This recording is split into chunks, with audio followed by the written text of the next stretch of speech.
All right, guys, welcome to the RJ Vaibhav Show. And as you know, it is Wisdom Wednesdays, and usually we do book reviews and recommendations. But today I have the privilege and an honor to have a very, very special guest on the show and on the podcast. We have an up and coming author who has. Written a book. It's his first novel, as to say, and we have him joining in right now to talk about the book, talk about himself. We have none other than Mr. S.N Kashyap joining with us. It's a pleasure to have you. Thank you so much for being with us. Thanks for having me, Vaibhav. No, I'm an avid reader, and I have a dear friend. I work for a radio station, and I have a dear friend who recommended that I read this book. And let me show it to our viewers also, and our listeners can't see it, but if you follow me on YouTube, you can see it. It's a wonderful book called Bonds: Chronicles of Desi Grad Students. We'll get to the book, but first I want to talk about you, man. So you've been in the US for how many years now? Um, well, more than 30 years now. So Oh, wow. it's All been a right. while. Yes, yes. Awesome, awesome. And you know what? You've obviously done a lot of your college here, I'm assuming, and you're a working professional as well. Um, Tell me a little bit about your upbringing, your childhood. Before we get to the book, I would like to know you a little better. First of all, how are you feeling today? Oh, I'm feeling great. I think I've been looking forward to this. I'm familiar with your shows and some of the music also that you do. And I think I was excited to be a part of this conversation. So. Oh, thank you, thank you.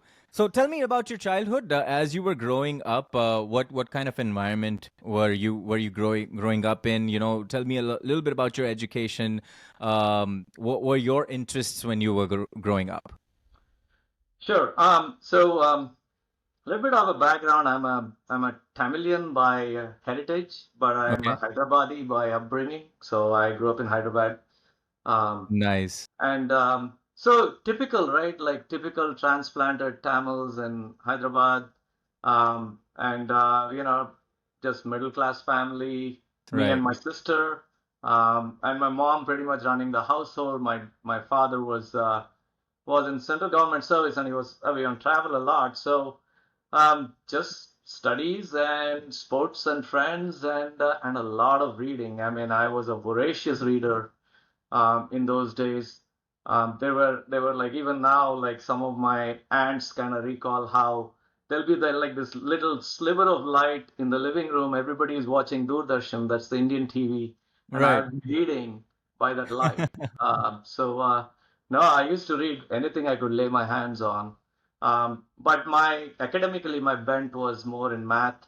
So I was, in those days, if you're good at Right, math, you got railroaded into the engineering track. I shouldn't say railroaded. I liked engineering. right. And that's what I do now. I'm an engineer. But that was it, man. Nothing special. Your typical middle class upbringing. So. So let's talk about books you were reading when you were younger, right? Like when you're a teenager or a little bit younger than that.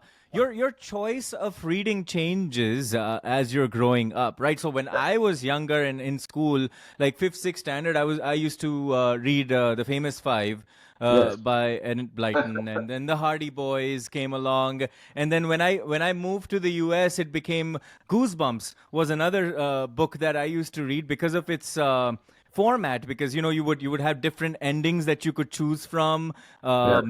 and then slowly and gradually you go, kind of divert your attention towards some nonfiction as well. Yes. um, but Yes. as you're growing up, it's mostly fiction that one is reading. Tell me about your reading choices as you were growing up. Yeah. So I mean, I I guess I started with just comics, right? So it was Right. just Amar Chitrakatha and Chacha Chaudhary, Tintin. maybe. Sorry, yeah, yeah, Yeah. yeah. There you go. And Yeah. Tintin, and then my dad got me interested in Asterix because I found Asterix a little more sophisticated. Right. There was history, there was economics, there was like a lot of things thrown in there. Right. Tintin was like just straight up adventures. Right. And then slowly you kind of pick up from your peers, right? Like I started noticing like I'd be on a train journey to Chennai to where annually we would go on in summers. There'd be like kids reading Hardy Boys on the train, and I'm Hmm. like, oh, I don't know what Hmm. that is. And Yeah. then you kind of like pick up on some other friends of yours mentioning it. Then you get interested in that.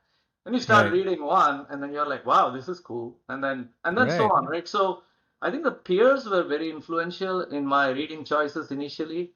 Um, but I'll tell you the single biggest influence was I mentioned our annual trips to Chennai, and my Periyamma, who's my father's older brother's wife. Hmm. She's the oldest in the line. She was the senior, Right. sister-in-law, so to speak. She took me under her wing, and she just blew open my repertoire of fiction. I mean, Right. he had no compunctions about giving me more mature stuff to read. Like, she would give me Sidney Sheldon, and it Oh had wow. like pretty racy writings in them, and Irving Wallace, which was another, and she would Right. actually discuss some of those things with me very, very matter of factly and in a very literary way. And Right. yeah, nowadays I find like reading fiction is a guilty pleasure because Yeah. I feel like I should feed my brain, but fiction does give you a lot. It gives you a Actually, very it different. broadens your imagination a lot, right? So I think it's great for your imagination. And I tell my younger daughter, who's just growing up, she's almost 8 now. And then that one, today's kids, especially, Yeah, because of the iPad and your iPhones and your apps and your games on the phone and, your YouTube videos, it's very hard for a parent to kind of teach their kids that, hey, this is, you need to reduce your screen time, you need to read more, yeah, because as we were growing up we didn't have these facilities, yeah, right? We had limited amount of resources to get entertainment from, so reading became a habit in yeah, a way. Every time I would go to a railway station, my first thing would be, hey, let me visit the bookstall there, because I used to love yeah, bookstalls at a railway yeah, station, yeah. um, and pick up a couple of books. So tell me, what kind of literary fiction as you were growing up later on, what inspired you more? And of course, you will talk about nonfiction as well. But what are your inspirations as far as like fiction is concerned? I think it was straight up. I wouldn't say there was much nonfiction that inspired me to write. It was mostly fiction. I'll tell you, growing up, I would read the stories of Arthur Conan Doyle like again and again. Just the language was so beautiful. Right. And then later on, PG, when I was in college, I mean, I just loved how he used the language, right? Yeah. Yeah. Just to convey humor. And if you read Bonds, I think the influence. I mean, obviously he was a great writer, and but you can see some of the plot lines as in there's humor, there's twists, and there's romance, right? Like P.G. Wodehouse, most stories have a little romantic element, which is what made it Right. interesting. And I found myself as I was writing this book drawn to adding an element of romance, and I think that Right. was subconsciously inspired by P.G. Wodehouse. I'm Um, I'm sure. I'm sure. Yeah. So, but now tell me now. Cut to now, right? You've already written a book. Firstly, what do you feel? What prompted you to write a book? And I know a lot of people who read. There's always that one thought in your head. And trust me, this I've had this thought as well while reading a book. Hey, man, what if like I could write like that, and maybe I should start writing something. But very few people actually implement it in real life. So what made you take that final plunge? Hey, you know what? This is it. I think I'm gonna start writing. well, I think plunge is the right word, right? Like, I mean, publishing a book is really a three-part story, and only the first part is kind of like pleasant. Not pleasant, I mean, it's pleasurable. Well, Let it's me. the creative process is Yeah, very it's the fulfilling. writing. I mean, Yeah. following that is the editing and the publishing, which are very, very painful, Right. which I found out as I went along the process. But going back to writing, so I came to Ohio State. I mean, I'm representing here. I Right. came here for grad school, and in those days we used to have this. thing called Usenet news groups. Like, so there were things like sock.culture.indian, oec.indian. So it was like a discussion board, right? Right. And we would all like debate all these weird topics and helpful topics too. And Hmm. then there were a lot of like humorous writings, people would share writing and so on. And so I started writing humorous things here and there, and people would like literally, I mean, Ohio State was a big campus with a lot of Indian Desi grad students. They would kind of stop me in the street and said, "Oh, I read your article. That was funny, man. You should write." You know, I was like, Right. "Okay, Right. yeah, maybe I should." But Yeah. so now and then I would write for just funny things for family and friends. And there was this my friend from college in India who stayed back to work in India. He and I would exchange letters, and the letters were meant for more like funny exchanges. And those are Right. things that I would look forward to. But Right. when there were two things that I think propelled me to write a book or think about a book. Right. One was, I think there's a story here called Soulmate. It's basically my wife's sister's experiences in the field of online matchmaking in Canada, let's call it. I Mm-hmm. obfuscated a few things. Um, and I said, hey, you know what? One day I'm going to write about your experiences. And she would Hmm. always be like, yeah, you should. And it was always like a joke. Right. But but I genuinely wanted to write her story because I think it was a great story. And Soulmate Right. is like about 90% her story.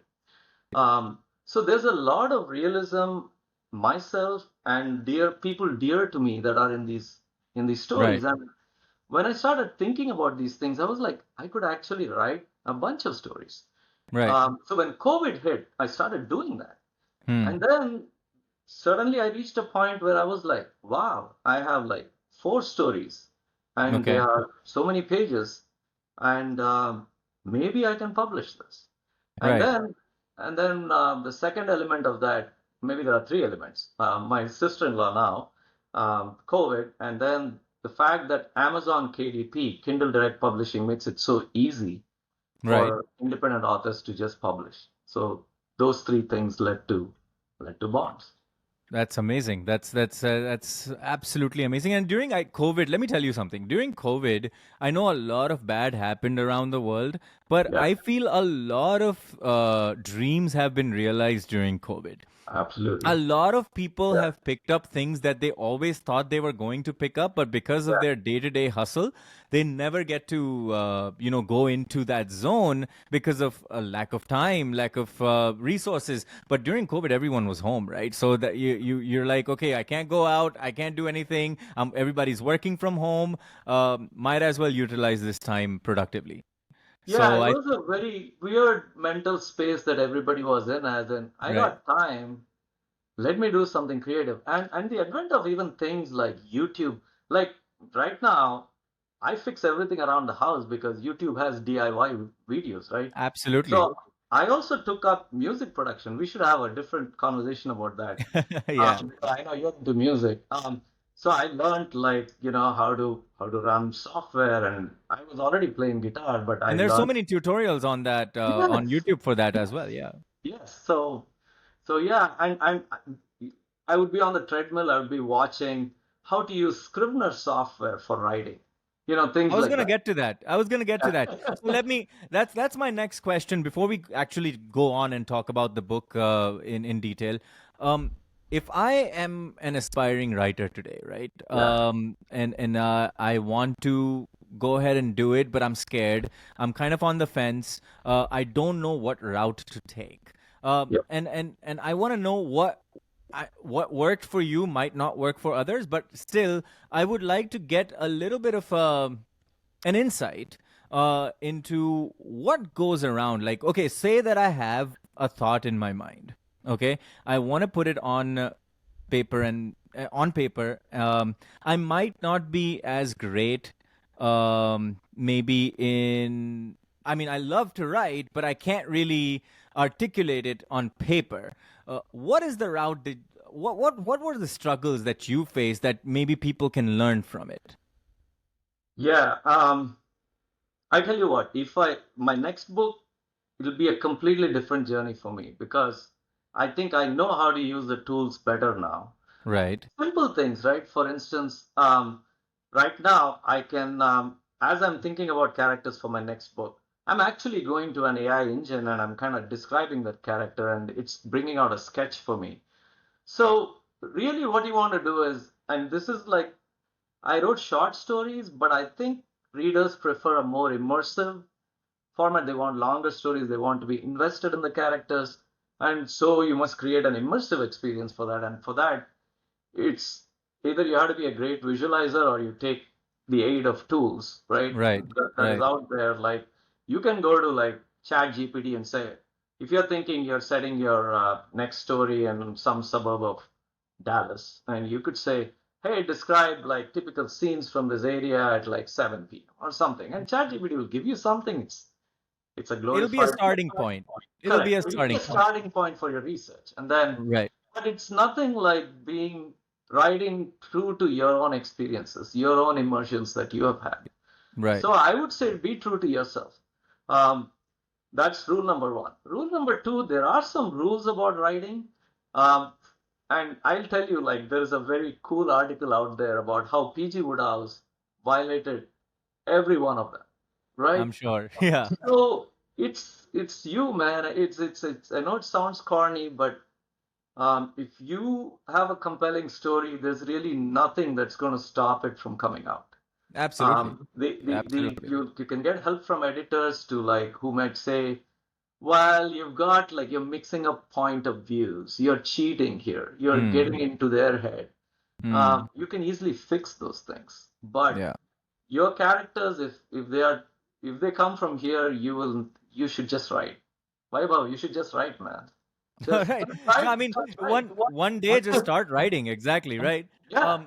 So let's come to the second part, right? You've written something. Obviously, it's still kind of not matured.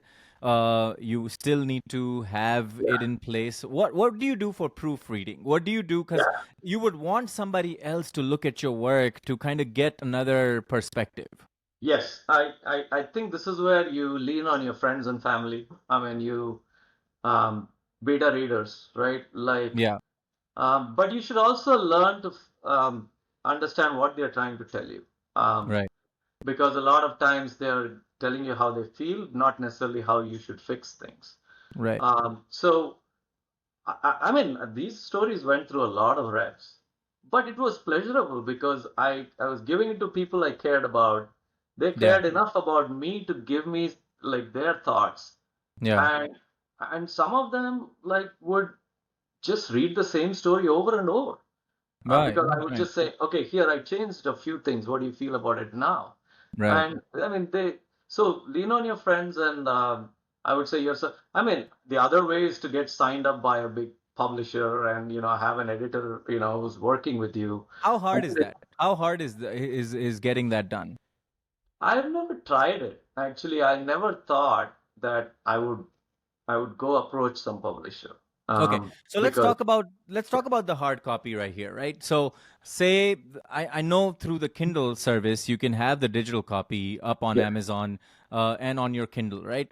But yeah, what about this physical copy? What do you the obviously you probably invested your own money into publishing this. But how did you come up with the resources for that? I mean, I'm sure the cover art is done by Tulsi and Aditi. So you probably yes, have family members who yeah, helped you with the cover art. yeah, The reason why I'm asking you these questions is because a yeah, lot of people who are listening to us or watching us are probably people who are not from the advertising world or are not from this world of writing. And if they're just stay-at-home moms, it could be just IT professionals, it could be doctors, and they don't know how to take yeah, this approach. So, yeah. what goes behind like a physical copy of a book? So first of all, the logistics of printing is also taken care of by Amazon, Oh, right? is it? Okay. They print on demand. So they have templates for you for Microsoft Word, what the margins should be, and I had to learn about things like bleed and gutter and all that stuff. But they have Yes. videos on all that. You can easily figure all that out. Right. So it's print on demand. There's no warehouse keeping copies of this. If I order a copy now, they're actually going to print it and ship it to me. Right. So that aside, yes, you do have to think about cover story. I mean, the cover art. You obviously want a compelling I saw a cover page. survey. So I saw a Yeah. survey somewhere, right? So they said that 70% of people who go into a bookstore, they buy a book just by looking at the cover. Yeah, judge a book by the cover, right? Yes. Yes. So and it was interesting to me. There's a gentleman called Ankur Warikoo. I don't know if you know him. He's a big financial expert, and he's written a book as well. Get epic shit done. And he said that there once he was at an airport, he picked up a book that was bright yellow, right? Yeah. And it just fascinated him, and it attracted him towards that book, so he picked that book up. So when he wrote his book, he made his cover yellow. There was some psychology in that if brighter colors, or if you picked white, it's probably more pleasing to the eye, right? Yeah. So I'm just giving you a little bit of a stat that I kind No, of came across. So yeah, book covers are very, very important. Of course, what's inside is more important, but the book covers are important. yeah, and tell you what, I mean, one of my friends from college who's in strategic consulting, she said, you really have to change the cover and the title. Yeah. It's like, because it's these are not doing justice to the stories, is what her feedback was. But I mean, this was my take. I wanted white, like you said, it's elegant. And these are actually inspired by. So my wife and I were into watching this show called Ozark. I don't know if you have seen that. I've seen it. I've seen it. Yeah, Of course, so I've seen it. Ozark starts with the glyphs, right? That spell out Ozark. Yes, So yes. that's what this was inspired So by. Subconscious. this has a handcuff on it. Correct. So And go through it with yeah, me here. so So So the it has first a, one, the P is handcuffs, and mm, that's actually from the mystery story in the book called okay, Bonds. It's okay. a, and then this O is actually a wedding mala, right? Oh wow, okay, I yeah, know it is a it's garland. not very Yes, clear, but right, so that's from the invitation, right. and then these are like two bent nails. These are Mm, actually from the story Triple Hex. yeah, And then this phone is from Soulmate, and then this is a shoelace. It's from like Love Life itself, because the primary character is a runner. He's running a marathon actually. So that's fantastic. Now, yeah, let's talk about the book finally. It's called Bonds, and it's the Chronicles of Desi Grad Students. So obviously, it's probably very close to your heart. Which of this story is your story? That's what I want to know. none of them and all of them, because I think Okay. I put myself in every character in every story, right? I mean, it's something you have to do, but it's I tell you, I would say Soulmate is probably the least that I've put myself into, because I had to. It's from a female perspective, and it was Right, very hard for me to write. right. But I that went through the most reps. But no, I think the runner, I would say the invitation was me. It was my experience, but obviously it's fictionalized. Yes, that's semi-biographical. Like Love Life itself, the runner running is my experience running the Pittsburgh Marathon, including all the stuff that happens. Right, But but the main plot is actually a friend of mine's. right, So yeah, there's a little bit of me in everything, right. and but none of them is So myself. where all Bonds is available right now, right? So obviously it's available on Kindle. Yeah. It's available on Amazon. So if I wanted to, if someone who's listening to us right now, if they want to get a copy, because a lot of people prefer the physical copies and they like the Yeah. smell of paper, Yes. they like the feel of a book. So where can one get one? So that's the thing. When you go through KDP, Amazon owns you, right? Like, so it's available only on Amazon. Right.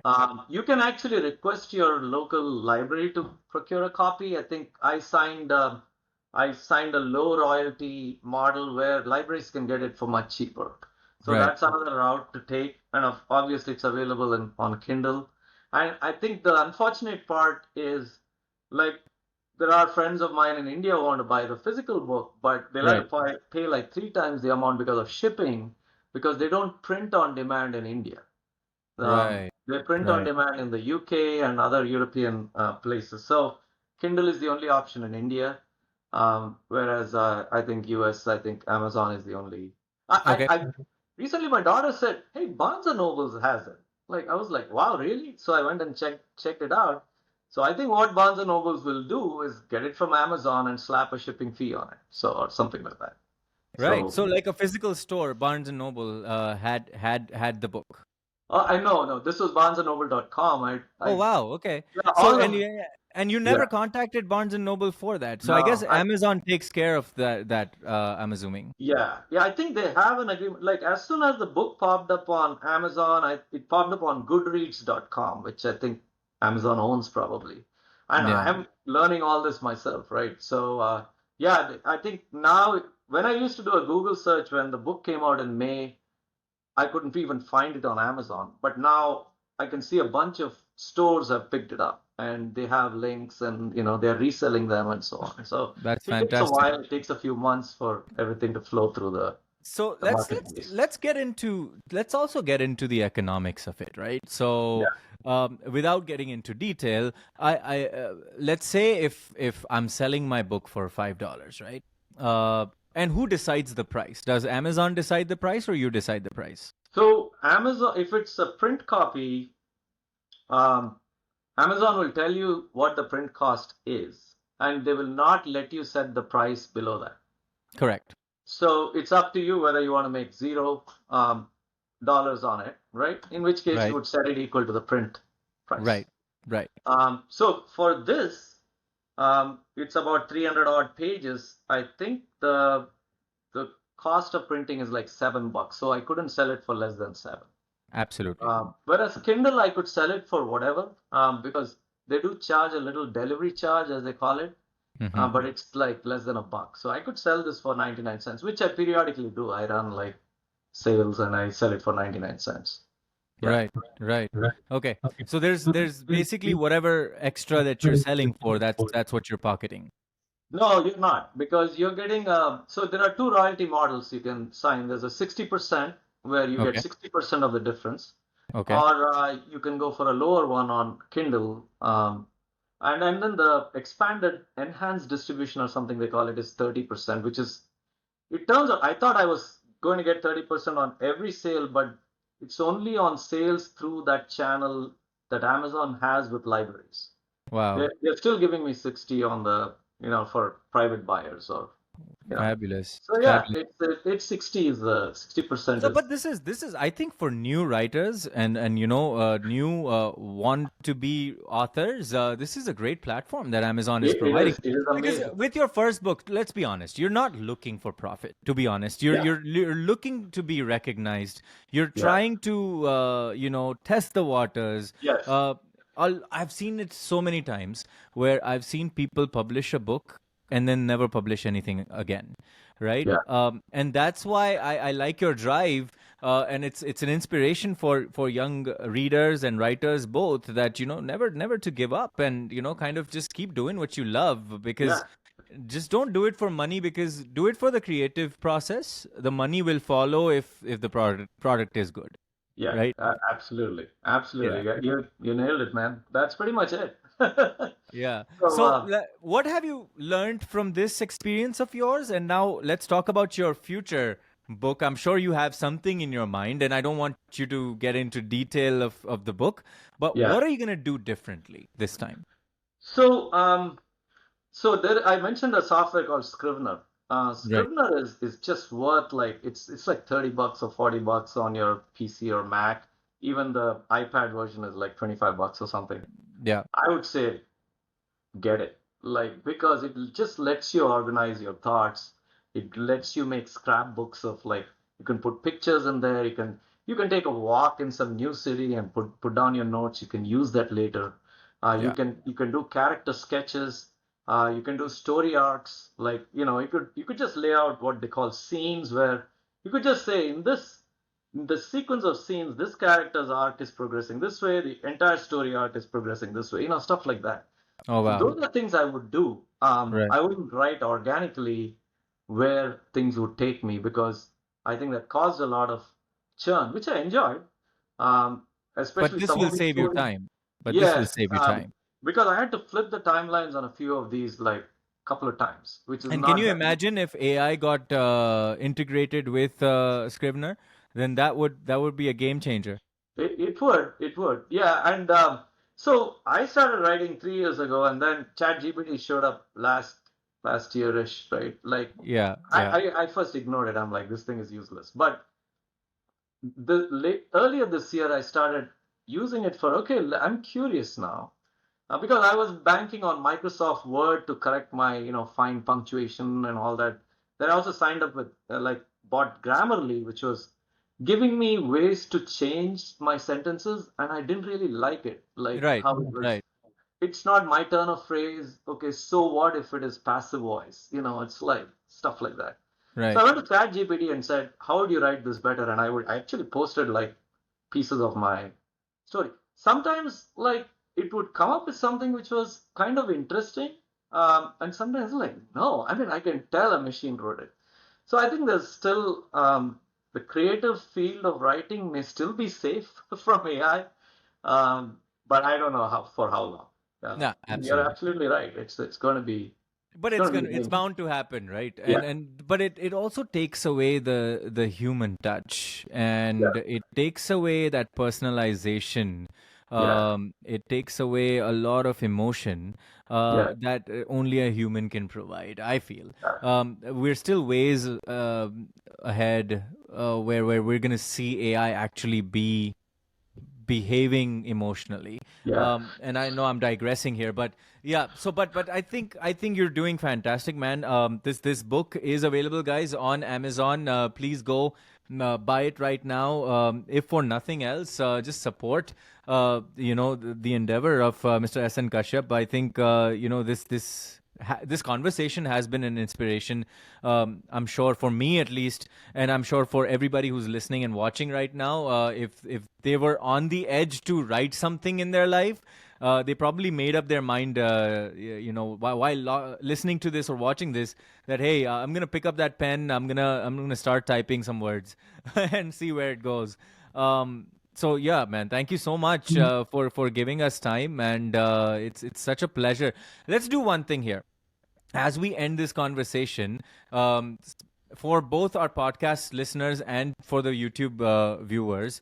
For YouTube viewers, if you can comment and kind of review your best story from the book, we're going to get you a signed copy of the book mailed to you. And if you're listening to the podcast, we're going to do that for you as well. If you can go ahead and write something about the book that you absolutely loved, we can pick a winner. We'll set up a date, and then we'll announce it on our social medias. And then we'll pick a winner, and then that person is gonna get a signed copy of the book. How about that? I didn't ask you for this. I'm sorry, but I Oh, just felt this was gonna be a great little thing that we can offer our listeners. absolutely. I think it's a great idea. So yeah. I'd love to hear from your viewers and from everybody else. So yes, Absolutely. And if we want to get in touch with you through social media, if you can tell us a little bit about your social media handles, maybe, or if someone wants to write to you, maybe like in an email or something, yeah. asking you a question. Yeah, so I have a Gmail. It's s.n.kashyap.writer@gmail. I mean, you can ignore the dots because Google strips it out anyway. So s.n.kashyap.writer. Facebook, you can find me on Facebook slash s.n.kashyap, I believe. Okay. So I do have Facebook. I don't have YouTube presence yet, but I do have Instagram and Facebook. You can easily find me there. And one thing in Facebook and Instagram, I'm actually posting some behind the scenes content. So Wow. I think once you read the story, you can go there and look at some things I've posted. It may bring a more visual element to your experience. Hopefully, it won't turn you off because those things are not like how you imagined them. maybe hopefully they'll embellish your experience. You asked me about my next book. So these are just not about Desi grad students. I mean, they are just human stories. But in the next book, I want to actually explore more. I'm calling them duets or dyads or something where there's more two people, like, right? So romances and more like a So friendship. that's still going to be short stories? Yes, I think so. I have all five picked out. I know the rough plots of those. I just have to start writing. So Awesome. I'm looking forward to it for sure. And, many more to you. Thank you so much for joining the podcast, joining the RJ Vaibhav Show. It's been an absolute pleasure. Thank you so yeah, much. likewise. Thank you. Thank you so much. All right.